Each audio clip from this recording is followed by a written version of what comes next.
Drew finds Jordan relaxing at the Metro Court pool and is shocked, as this isn't the Jordan he knows.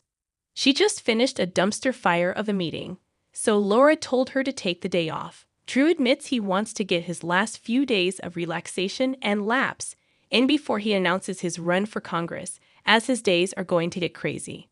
Adventurous bites. Ramen has a new look. Jordan asks what Scout thinks about his run.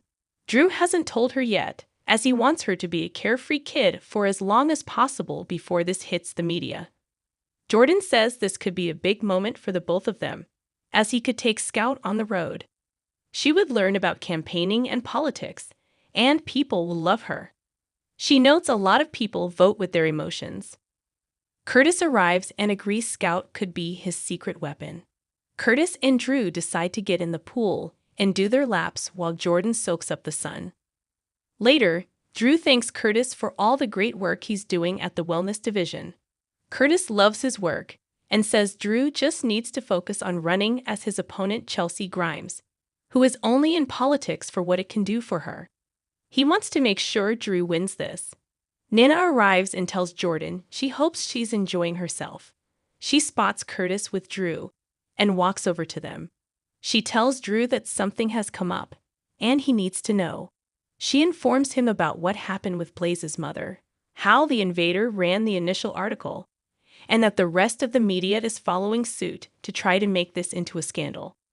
She explains she had to give a 24-hour delay in the publication of Crimson so that the deception team could handle this with a new ad saying, "No one cancels love." She asks what he thinks.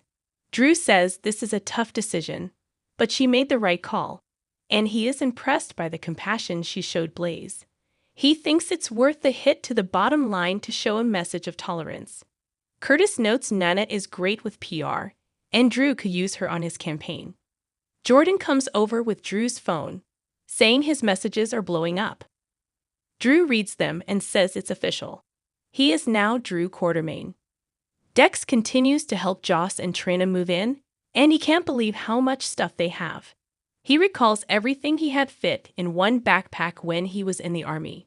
Joss and Dex go looking for tools they need in the garage. Trina continues unpacking and finds a book of art that Spencer once gave her. Gio walks in, and she jumps and drops the book. Gio apologizes for startling her. She explains Spencer gave her this book, and art was something had in common. She goes on to say that Spencer went to places she could only dream of going. She used to imagine a future traveling with him, but now it won't happen. She says even though she knows he's gone that she sometimes expects him to walk through the door. Gio understands sometimes all you can ever feel is someone's absence. Gio reveals to Trina that he lost his mom when he was 10. He says she was a musician and his first violin teacher. He also notes she was not just a great musician, but a great mom too. He says they were their own little family in this big Cerullo clan, and then one day she was gone. Trina gets it. How someone who was your whole world one day is gone the next. Gio says it's pretty hot out, so he'll grab them all some waters from the house. He leaves, and Trina is emotional. Later, Dex catches Joss as she falls off a chair while changing the battery in the smoke alarm. Joss admits that she thought she and Trina could do this move themselves. Dex asks if she's saying she's stubborn.